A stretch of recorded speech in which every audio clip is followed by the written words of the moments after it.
Okay, so magandang umaga, magandang tanghali, magandang hapon, magandang gabi sa inyo pong lahat. Sa ang sulok man kayo ng mundo naroroon. It's me again, Angel Whisper 11, ang inyo pong lingkod, na magbibigay po ng mensahe sa inyo mula po kay God, sa mga Ascended Masters, sa Holy Spirits, Divines, Angels, Archangels, Universe, Ancestors, Spirit Guides, and sa mga Holy Spirit. Sa mga elementals din. Okay, wait. There's something inside my... Oh, my gosh. Paano nangyari yun?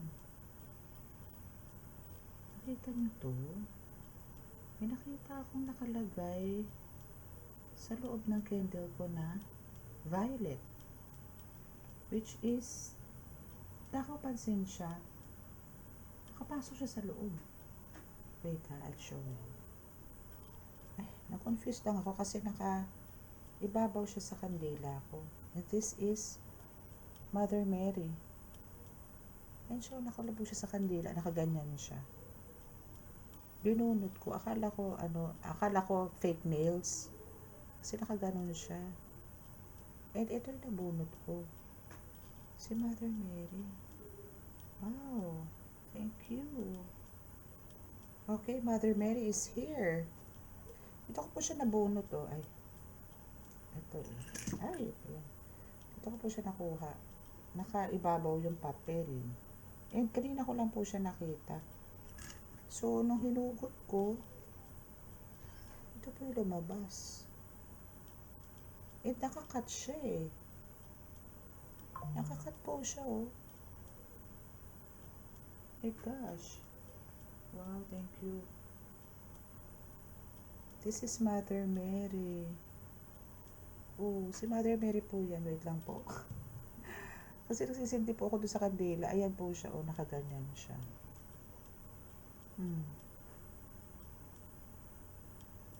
Thank you. Galing. And hindi po siya papel eh. Hindi po siya papel. I think wait. May papel. Papel siya napupunit eh. See, it's Mother Mary, oh. Ang galing. Wait, ako. Thank you po, Mother Mary. So, sabahan niyo po kami ngayon, Mother Mary. Thank you so much for being with us.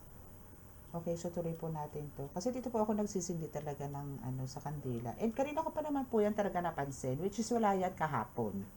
Kasi ito rin po ang ginamit kong kandila kahapon.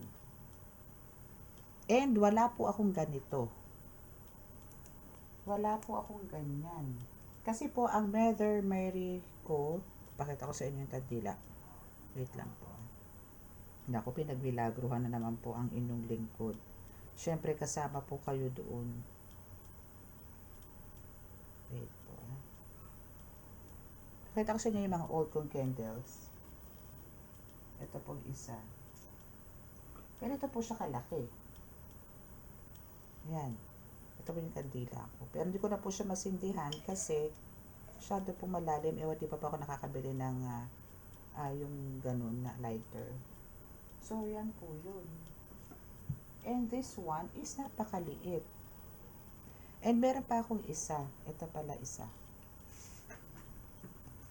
Altar ko po kasi yung likod ko eh. Ito po yung isa. Pero malaki naman po ito. Eh, buo siya. Nandito siya eh.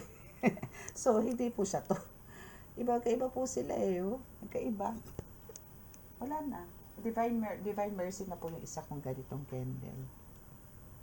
And ito po madalas, pagka ito po umabot na po yung apoy doon sa picture, medyo natutuklap po talaga. But this one is not. Parang wax paper po to eh. Wax paper. Okay. Thank you po. Okay. So, ngayon po, nasa na ba ako? Okay, so, syempre po, nais ko po muna magpasalamat muna kay Mother Mary na nandito po ngayon sa atin ngayon. Actually po, ang gusto ko pong kunin na mensahe is about kukuha po tayo ng message kasi po nagdaan nga po ang mahal na araw, ang All Saints Day and All Souls Day. So kukuha po ako ng messages from the spirits. But since nandito po si Mother Mary, consider po natin itong spirit messages na to is from them, from her, from Mother Mary. Holy Spirit po ang kukonsider natin dito na magbibigay po ng message is from Mother Mary. Okay?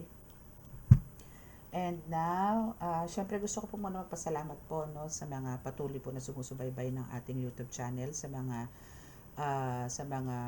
subscribers ko, sa mga my God, na-distract ako doon kasi kailangan ko malaman ko. Okay, so malalaman po natin kung ano po yung mensahe ni Mother Mary mamaya. So yun po, gusto ko pong ito pong reading na ito is para po to sa, ito po yung magsisilbi pong gabay sa inyo. And now, andito po si Mother Mary na sinasabing ito po is talagang solid, 100% na magbibigay po ng gabay sa inyo sa pamamagitan po nito nga spirit messages na ibibigay ko po sa inyo ngayon na magagaling po mismo kay Mother Mary, Mother Virgin Mary. Okay? Na nanay po ni Jesus Christ. No? Magbibigay po siya ng message ngayon.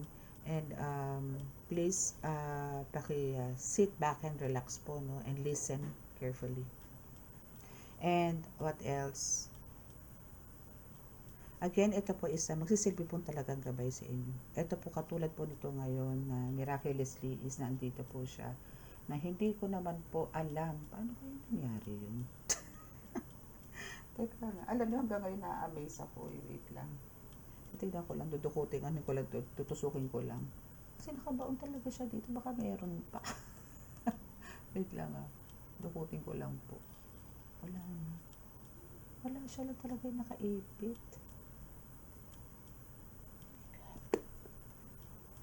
Okay, so yun po. Ako na wala na tuloy ako. So ito po is para magiging gabay po sa inyo to. Ito po yung magiging gabay sa inyo itong YouTube channel na ito, Angel Whisper 11, para po magbigay gabay po sa inyo sa mga tipong nakakaramdam po ng mga pangingilabot, mga nakakakita, nakakarinig, nakakaramdam po na hindi naman po nararanasan ng iba.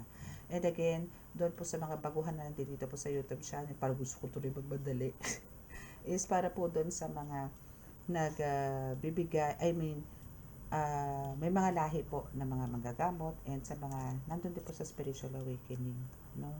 So ito pong reading na ito o ito pong YouTube channel na ito is para po sa inyo. Nakakandila pa siya. Ibig sabihin OMG. Okay. So dito ka po, Mother Mary. Saan kaya kita ilalagay? Dito. Para kita. Yan. Ay. Medyo stiff po yung papel eh. Pero very siya oh. My gosh.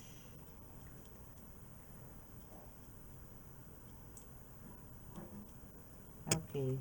So start na po tayo.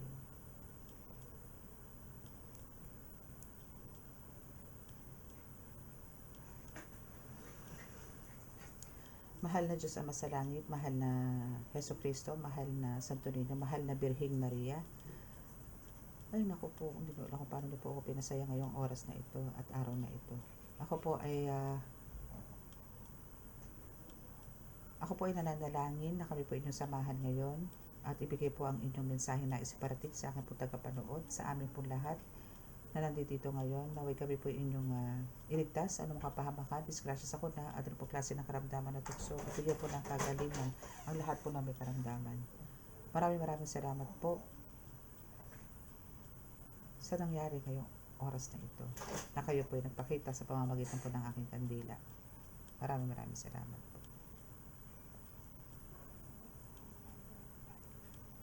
Sinisipat ko pa rin yung kandila kasi baka meron pa eh.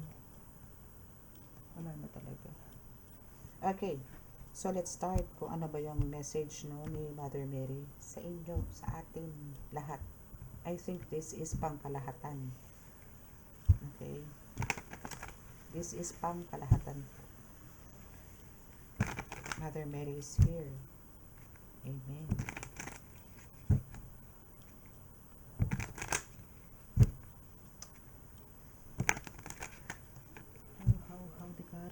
paano nangyari yun? Wala po nga, kasi matambok pa dito. Oh, wala. Wala pala. Joke lang. Umasa pa ng may karugtong. Okay, ano po yung first message ni Mother Mary? Okay, so if your mindset is fixed, try to free yourself from that and rise above it. Don't place limitations on what you think you can achieve. Parang alam niyo yun, gawin niyo yung kaya nyong gawin. Wag po kayong limitations po kasi parang fear nyo na rin po yan. Pagka nagbigay po kayo ng limits, ibig sabihin po niyan, parang may fears po kayo. So, Mother Mary says, no, wag po nyong lagyan ng limitations yung mga ginagawa nyo. Okay? Para po, alam niyo yun, kasi talaga, totoo naman po, no, kung halimbawang, andito po yung pairalin nyo po yung takot, or duda sa sarili, kung ano po yung gusto nyo ma-achieve, hindi nyo po maisasakatuparan eh. Kung andito po yung very limitless yung mga kilos ninyo. Well, there's a lot of limitations na sinasagawa nyo sa buhay ninyo. Parang wala po yung tapang sa hamon ng buhay na hindi nyo po kayang suungin. Na, kasi nga po, ito po yung natuduwag kayo. Hindi nyo po ma-achieve yung gusto ninyo. Kailangan po dito, paano nyo po ma-achieve yan? Paano nyo po maya-alis yung takot na yan? Kailangan nyo pong isipin na naandyan po sila na nakagabay sa inyo. Especially Mother Mary is here. Sinasabi ko nga po sa inyo, bakit ako noon, ang eagerness ko, kasi po nasa akin na po si God, si Jesus Christ, naiiyak ako tuloy. Si Santo Niño. Pero bakit yung eagerness ko na gusto ko na siya is kumabay sa akin? Kasi po meron ako napapanood na si Mother Mary is yes, kaya sinasabi niya rito na hindi niyo po kailangan ng limitations yung mga gusto niyo sa buhay or mga trabaho niyo sa buhay, mga ginagawa niyo sa buhay dahil hindi niyo po talaga ma-achieve. Ganun po siya eh. For me po, tumatakbo sa isip ko na may narinig po akong isang kwento na si Mother Mary po is parang isa sa pinakamagaling na mandirigma pagdating ko sa pagpatay ng demonyo. And since doon po ako gigil na makapatay po talaga ng demonyo. So andun po yung talagang nagtanong ako sa mga noon, no, baguhan pa lang po ako, kung mapapasa akin ba at kagabayan ba ako ni Mother Mary. Sabi niya, opo ate, pero nasa inyo na po siya ngayon, pero paalis-alis pa po. Pero darating po ang oras na mananatili po rin yan sa inyo. Ako ay salamat naman. Hanggang sa kinukulit ko. And thankful ako na nasa akin siya ngayon. Talagang ipinalangin ko yan. Alam niya yan na talagang gusto ko siya makasama sa lapad ko dito sa spiritual. Alam niya yan. Alam ni Mother Mary yan. Okay. Don't stand in your own way. Allow yourself to flourish in all ways. Welcome abundance in all forms in your life. Wow. Nakita nyo yan. Kumbaga, dami-dami na to. Since kung sino po yung makakapanood nito, naku, napaka-blessed po ninyo. Napaka-blessed po ninyo. I-welcome nyo na po yung positive change, huge transformation ng buhay ninyo because ibibigay sa inyo ni Mother Mary yung abundance in all forms in your life. Mapa-spiritual, physical, mental, emotional, at financial. Lahat po yan. Nakadikit ang abundance. Praise God. Praise Mama Mary. What else?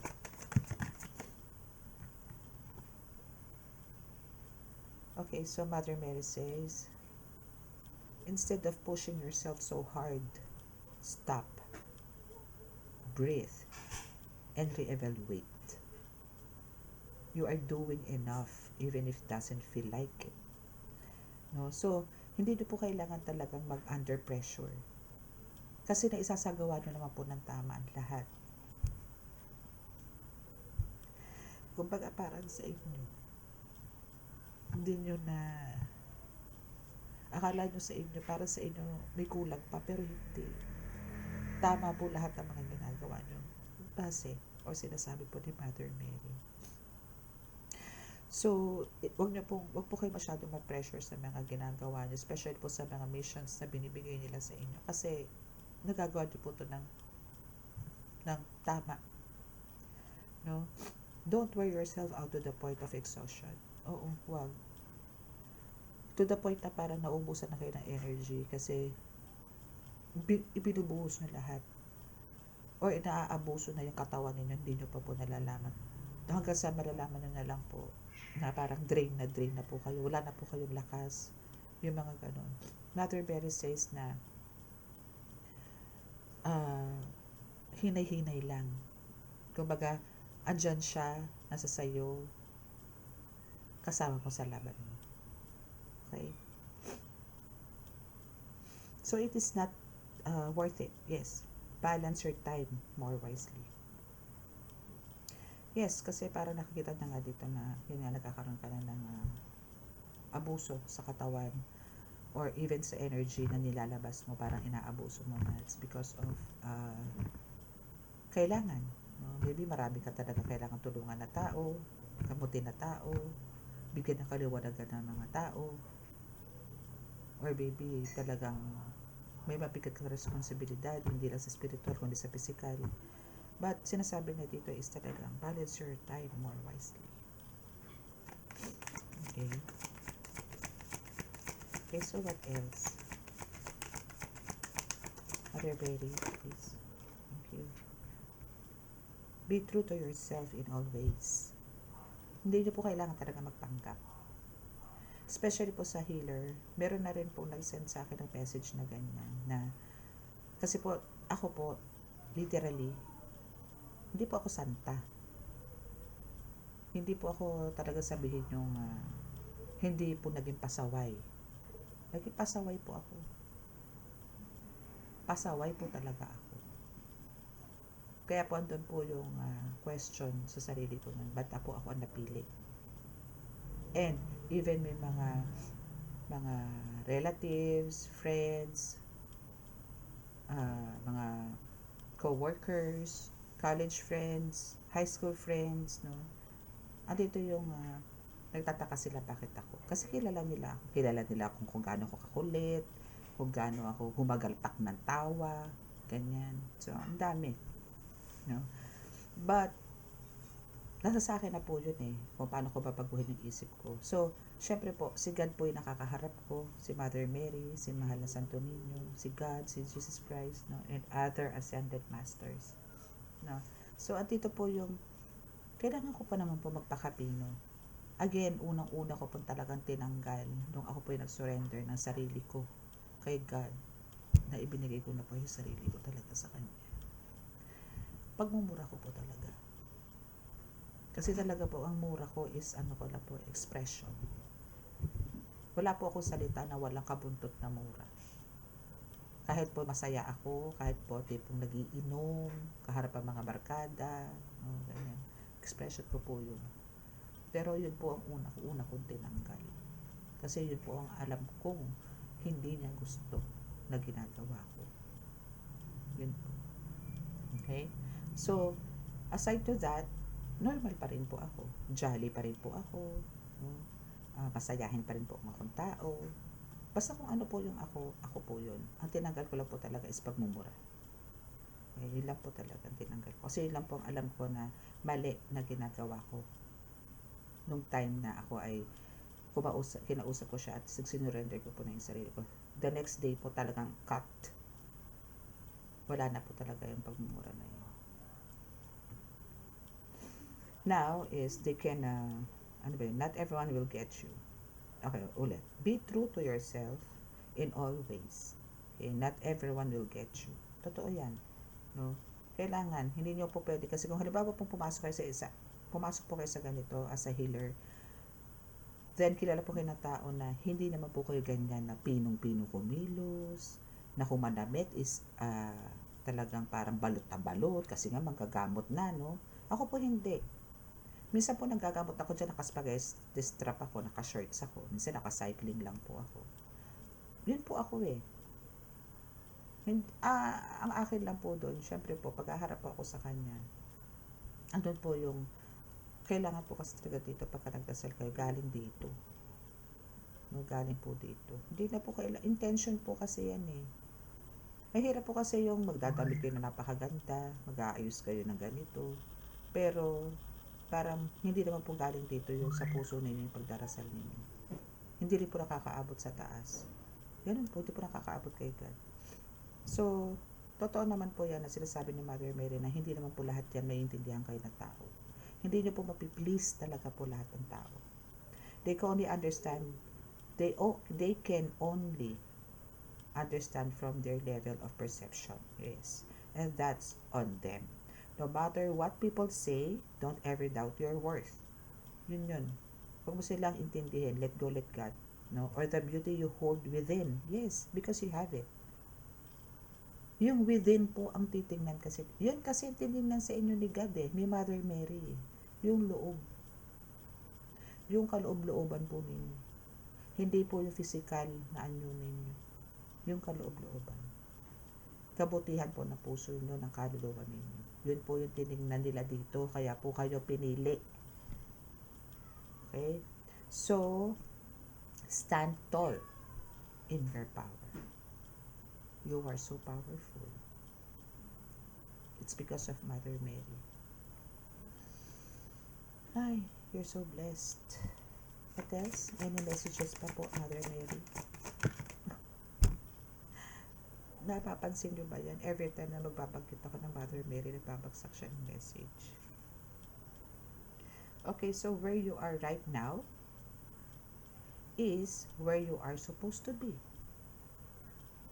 Diyan ka talaga. Para diyan ka talaga.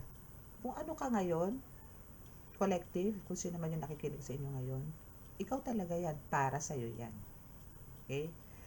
So, don't compare yourself to others. Yun yung sinasabi ko. Wag nyo pong ikukumpara. Kaya po yung mga nangungopya, ginagaya po kayo, wala pong kahihinatnan yan. Wag nyo pong i-compare yung sarili nyo sa iba. Again, meron po tayong iba't ibang uniqueness. Kung saan po kayo naroroon ngayon, makontento po kayo. Okay? That only adds pressure. Yes, totoo. Pag may stress kayo kasi gusto mo meron siya eh. Yung meron siya, gusto mo meron ka. Diba? Makontento po kayo sa kung ano yung binigay sa inyong kakayanan ni God, ni Mother Mary. Take each day as it comes and for what it is. You are a better person than you were yesterday. Yes, that's what I'm saying. Dito sa card na to. Na hindi po porke ganito ugali nyo noon, napasaway ko is for lifetime na po yan. May pagbabago po. Kahit po yung mga kriminal na yan na nasa kulungan, marunong naman po magbago yan. May mga pagbabago naman po. Kailangan lang po nanyan is somebody na magmumulat po sa kanila. Okay? Growth isn't easy. True yan. True yan. But you've got this. Hindi madali yung ginawa mong pagbabago ng buhay. Hindi madali yung journey mo dito sa spiritual. Dito sa pinasok mo. But, nandito ka ngayon. And you deserve it. Am I right, Mother Mary? Thank you po. Thank you. And we have 2 cards na binaba si Mother Mary. So, take some time to rest and rejuvenate. Kasi nga, andito yung nakikita siguro sa inyo, Mother Mary, na naaabuso ka na. Yung katawan mo, spiritual, physical, mental, emotional. No? Naaabuso ka na. So, if you have time to take a rest, take a vacation, unwind, gawin mo. Yan ang gusto ni Mother Mary. You need to pace yourself with the changes that are coming your way. They are all positive, bigger, and better things are coming for you. Just relax and trust, Mother Mary. Okay? So, maraming parating na mga unexpected na pangyayari sa buhay mo. Mas malaki, mas maganda, na hindi mo inaakala, na ika-a-amaze mo. So, ang kailangan mo lang talaga dito is huwag mo ilagay sa pressure. I mean, hindi ka ma-pressure sa mga ginagawa mo or missions na meron ka. But I know for sure, hindi ikaw to eh. Kasi ang gusto mo dito, lalo na sa mission mo, is maging perfect ka sa paningin ni God, na maging maganda yung magiging resulta ng mga ginagawa mong mission. Hindi lang para kay God, kundi para sa mga taong hinahawakan mo. Okay? So, accept where you are at this time. Only then can you begin to move forward. Be clear about your intentions. This makes us easier for us and the universe to help you. Yes. Talk to them in a very easiest way, or parang tumbukin mo yung mga intentions na gusto mo para mas maintindihan ka nila. Not only Mother Mary, but also the universe. No? This makes us easier for us and the universe to help you. Doors will open unexpectedly. Be ready. Ang ganda ng mensahe ni Mother Mary. Parang di ako gagamit ng ganito. Para dito po tayo matatapos. No? So, kung wala na pong bababa, ibig sabihin nasabi na po lahat ng Mother Mary. So, is there anything messages, Mother Mary?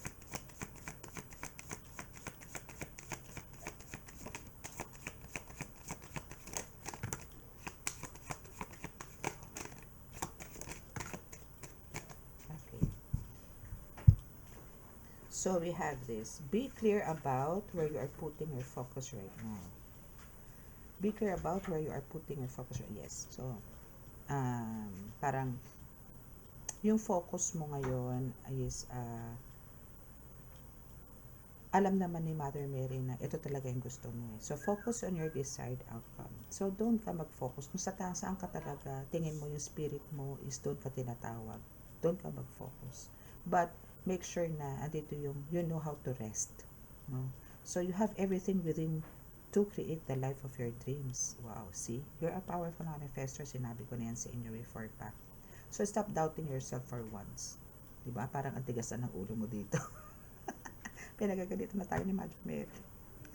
Okay, so stop doubting yourself for once. This is your time. We got you. O, diba? Mother Mary got you. The universe got you. Okay? So, parang pagkatiwalaan mo din yung sarili mo. Huwag mo i-down yung sarili mo. I-lift mo yung sarili mo. Okay? So, whatever you have been putting off, don't procrastinate any longer. Tackle that long overdue project. You will feel better once you begin. Start with one thing at a time. Thoughts and ideas not acted upon are just laying in wait. So you can do this. So, alam nyo yon, parang hindi nyo po kailangang parang hindi nyo po kailangan mag-extend or parang hindi nyo po kailangan i-prolong no, kung ano man yung mga ginagawa nyo na alam nyo naman pwede namang in some other time is pwedeng gawin. No, parang kailangan po dito is i-organize po ninyo yung mga ginagawa nyo. If you have the crafts, if you have the ideas, or yes, the projects, or kung meron kayong ganyan, na pwede naman pong i-organize or para i-manage nyo po yung time. No? So, yung mga ganun po, para hindi po kayo na-exhaust. No? And find ways to fill your cup. Be self-full. Follow your heart and always trust your intuition. So, go deep within. Find your triggers and address them one by one. Yun na. Kailangan nyo mag-organize talaga. So, self-healing is the best healing. Only then can you offer the best version of yourself. Actually, ikaw din talaga. No? Sa atin po mga healers, sa mga divine healers, except God, no, is tayo po ang makakapaggamot lang din po sa atin mga sarili-sarili. Wala na po, diba? Oh, by the way, pwede pong makahingi pa po ng last message. Last message po, Mother Mary, please. Thank you. Okay. So, when there are questions, you need assistance. Oh, diba? Since magka-close na tayo eh. Thank you. Thank you po, Mother Mary. So, when there are questions you need assistance with, go inward. Sit with yourself. Yes. Meditate on the question. Ask for our help also. Then trust intuition, as most often the answer and guidance will be delivered to you intuitively. We are always with you always. We are with you always. Rather. Ang sweet. Ang sweet ang message ni Mother Mary.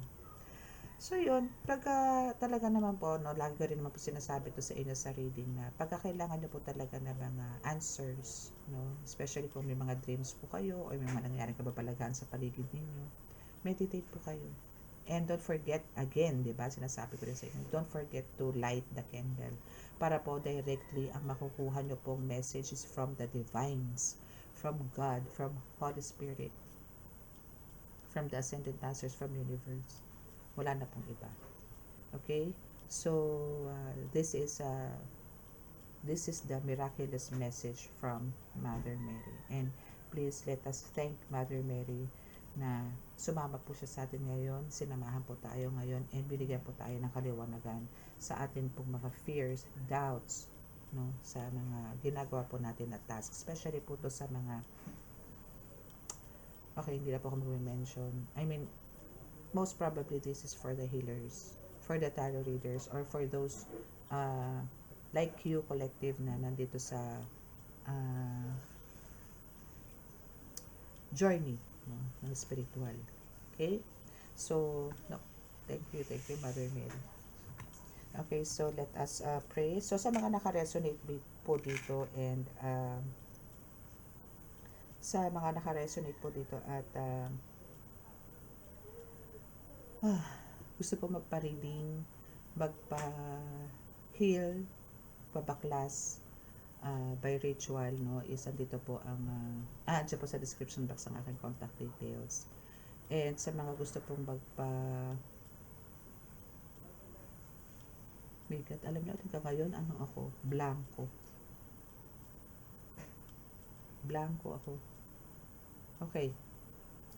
And sa mga makaka-resonate po at di pa po nakaka-subscribe, please click the subscribe button, paki-like and share, and click the notification bell para pa-update kayo lagi sa ating reading. Again, sa mga makakarinig po nito message na to, asahan nyo po na there's some big changes sa buhay ninyo into positive. Kasi Mother Mary, her Holy Spirit is with us tonight, today. God bless you all. And here's the healing.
Okay, so maraming salamat po. God bless us all and love, peace and hope. Bye!